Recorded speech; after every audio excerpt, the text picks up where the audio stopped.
প্রধান উপদেষ্টার সাথে রাষ্ট্রীয় অতিথি ভবন যমুনায় সাক্ষাৎ করতে গেছেন বিএনপি মহাসচিব মির্জা ফখরুল ইসলামের নেতৃত্বে একটি প্রতিনিধি দল। সহকর্মী তানভীর মৌসুম সেখানে আছেন, তার সঙ্গে আমরা সরাসরি কথা বলতে চাই। মৌসুম, একটু জানাবেন বিএনপি প্রতিনিধি দলে কারা কারা আছেন আর তারা মূলত কি নিয়ে আলোচনা করতে গেছেন? কলি ৬টা বাজার কিছু আগে বিএনপির যে ৫ সদস্যের প্রতিনিধি দল, সেই প্রতিনিধি দলটি রাষ্ট্রীয় অতিথি ভবন যমুনায় এসে প্রবেশ করে এবং এখানে বিএনপির মহাসচিব মির্জা ফখরুল ইসলাম আলমগীরের সাথে থাকছেন আরও ৪ জন সদস্য এবং তারা হলেন আমির খসরু মাহমুদ চৌধুরী, নজরুল ইসলাম খান, মির্জা আব্বাস, সালাহউদ্দিন আহমেদ এবং এই ৪ জন এবং তারা এই ৪ জন যারা রয়েছেন স্থায়ী কমিটির সদস্য, তারা মির্জা ফখরুল বিএনপি মহাসচিবের নেতৃত্বেই তারা এসেছেন আজকে যমুনায়, রাষ্ট্রীয় অতিথি ভবন যমুনায় প্রধান উপদেষ্টার সাথে তাদের একটি বৈঠক রয়েছে।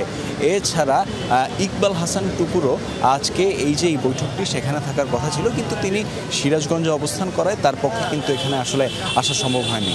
ফলে বৈঠকে বিএনপির যে প্রতিনিধি দল, সেই প্রতিনিধি দলের সংখ্যা মূলত সর্বমোট ৫ জন এবং এখানে অন্তর্বর্তী সরকারের পরবর্তী করণীয়গুলো কী হবে, নির্বাচন নিয়ে কী ভাবা হচ্ছে, সমসাময়িক পরিস্থিতি, এই সব কিছুই কিন্তু আসলে বৈঠকে উঠে আসবে এবং সেই অনুযায়ী কিন্তু আলোচনাগুলো হবে।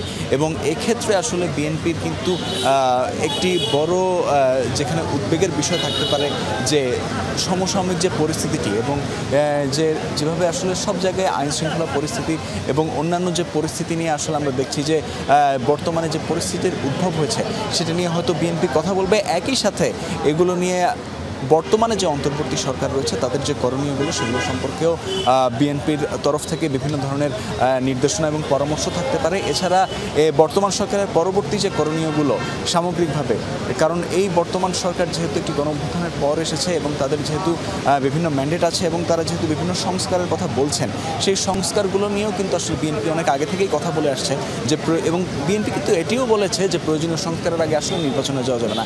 সুতরাং সেই সংস্কারের কথাগুলো কিন্তু বৈঠকে যে আলোচনাগুলো হবে সেই আলোচনায় উঠে আসবে বলে জানা যাচ্ছে। কলি, ধন্যবাদ আপনাকে।